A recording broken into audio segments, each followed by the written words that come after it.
Prova?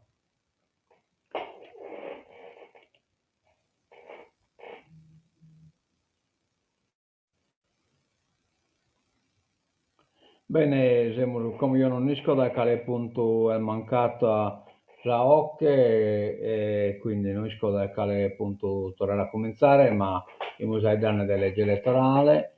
Intanto poi mi sono dato il farmacista che viene a te di Schimbichento, in sit-in su Palazzo Sa Regione, che ha praticamente piccano stipendio troppo basso, confronto a laurea, insomma, 1300 euro, 1350 euro, e no, non fanno bene, ecco, è giusto che sono pettin 180 euro di aumento ho distribuito, cioè, e quindi insomma in qualche maniera questa vertenza deve essere appianata, che effettivamente si stipendio è troppo basso.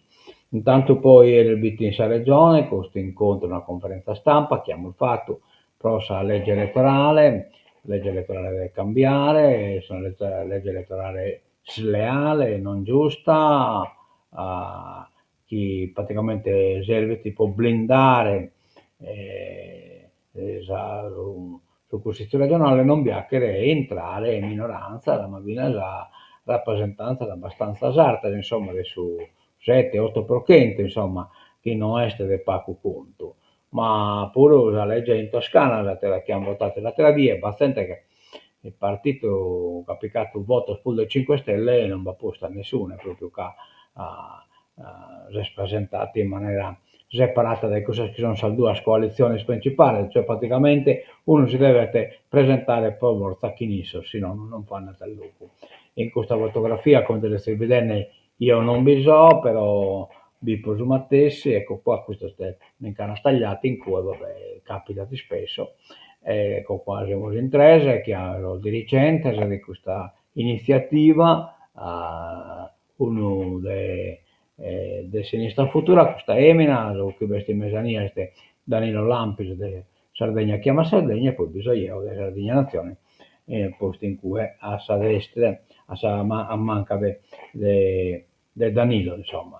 Abbiamo presentato la proposta, ma non un articolato, questo è un documento che si tratta un documento di posizionamento, proprio che detta che le linee principali di una legge elettorale degna di essere chiamata tale e democratica, insomma, ecco. Abbiamo aspettato audizione da questa commissione che si sta occupando questa riforma della legge elettorale. È stato un lavoro che è durato un anno e mezzo, abbiamo fatto tante riunioni di Salvide, in tanto loco, abbiamo ascoltato la gente e poi abbiamo sintetizzato tutta questa cosa in un documento per 3 pagine che abbiamo presentato in questa conferenza stampa.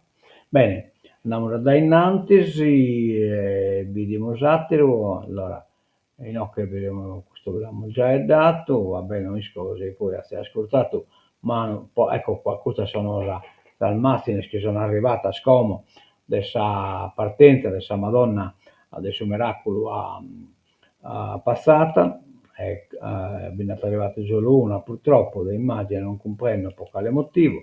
Ah, ecco, poi questo viene no, che Don Tottoni, per perché nell'ultima cerimoniale possa partenza dessa Madonna. Ecco, in questa macchina, siccome non, i proene non fa chiara la pone in fuori, ovviamente, e tanto che è stata caricata in macchina, che essendo un po' più bassa questa macchina, la debito, si sono debito arranzare, insomma, ecco. Torniamo sorta no, che non mi già dato, ecco qua, abbiamo qualche cosa di politica internazionale, l'Italia può inviare militari, sostegno anche da parte del PD e del 5 Stelle, task force a Palazzo Chigi per coordinare gli aiuti verso la striscia, cioè gli scritti che comunque va succedendo una serie di fatti, insomma c'è stata vendetta di carattere tribale quasi si può narrare, scabbata sente chi è accusato di collaborazionismo e quindi sono stati viene fucilato in mezzo cammino, in mezzo a questa spiazza, insomma. Se l'ONU lo richiederà, l'Italia è pronta a partecipare con i suoi militari a una forza di stabilizzazione a Gaza. in Parlamento. E in Parlamento le opposizioni, a partire dal PD e del M5 Stelle, annunciano il sostegno all'operazione. Per la prima volta da tempo sul dossier medio orientale si è registrato un punto di contatto. Quello scenario però ancora non è vicino e servirà a mettere in sicurezza la striscia segnando la fine della prima fase emergenziale e l'inizio della vera e propria ricostruzione. E va bene, tutti sostengano Kiev, non gli scrocconi. Ecco, questo è il ministro della guerra che come in Russia, cioè in America non venne poi scamato ministro della difesa, ma ministro della guerra, Pete Hegseth. Bruxelles da settimane alla NATO, molti alleati rumoreggiano insoddisfatti per l'insufficiente condivisione del peso.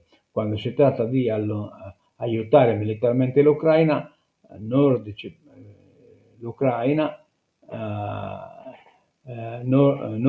baltici, Polonia, Germania, Olanda, ad aprire il portafoglio sono sempre i soliti noti. E lo si è visto anche quando il segretario generale Mark Rutte ha lanciato a luglio l'iniziativa PURL, Priority Ucraine, Requirements List, per acquistare in via prioritaria le armi dagli USA.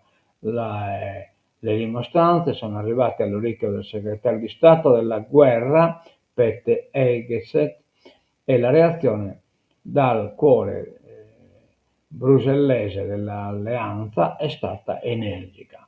PURL è il meccanismo fondamentale per raggiungere la pace in Ucraina e tutti i paesi seduti a questo tavolo devono contribuire, senza scrocconi. Secondo il capo del Pentagono, d'altra parte, contribuire al PURL è un modo come un altro per confermare l'impegno preso all'AIA e portare le spese e supportare le spese per la difesa. Va bene. Chiesti a Putin in occasione delle sul leader siriano che non ha invocato Assad, Iolani, leader siriano Iolani, seppur come posto in cravatta, però Zarva non si che la gallo saccata, non si la gallo manca incozziata, è stato ricevuto per la prima volta al Cremlino. Chiesta a Putin l'estradizione di Assad. 10 mesi dopo l'uscita di scena della famiglia Assad, che per oltre mezzo secolo aveva garantito saldi legami con Mosca, la Russia prova a rientrare o a rimanere nella partita siriana. In un paese ancora dilaniato dalle violenze etnico-confessionali, dove USA, Turchia e Israele hanno sensibilmente rafforzato le posizioni, mantenendo truppe sul territorio nazionale. Per la prima volta, da quando è salito al potere, il nuovo leader Ahmad Shahra, condotto come Iolani, ha varcato la soglia del Cremlino per colloqui con il presidente russo Vladimir Putin, durati 2 ore, ma uno scoglio che potrebbe frapporsi alla normalizzazione dei rapporti è la richiesta di Damasco a Mosca per l'estradizione dell'ex presidente Bashar al-Assad, che ha trovato rifugio in Russia dopo essere stato rovesciato nel dicembre 2024. In branca al Bilominta. Bene, chi stiamo finito, poi scusate tutto il pandemonio di questa trasmissione, però non riesco da calare il punto di poter ripetere e stanno, va bene, insomma, lasciamo su a casa qualche nova che oggi non è stata data in maniera maestra. È un problema di rete, cioè praticamente perché potenza di rete può trasmettere sia immagine e audio. Non sempre il best, viene a scala sul computer in questo momento, pure caricando video in YouTube, che praticamente la proposta a caricare da ieri sera verso 7 mesi, insomma, il gallo è anche da scaricare come. Cioè, fino a schiena un po' non sa vibra, praticamente è una penitenza totale. Bene, tancamolo il ritengo valere oggi, dopo poi mezz'ora abbondante, altri 9 minuti scomo, poniamo audio però un attimo, ecco qua, adesso sigla di tancatura.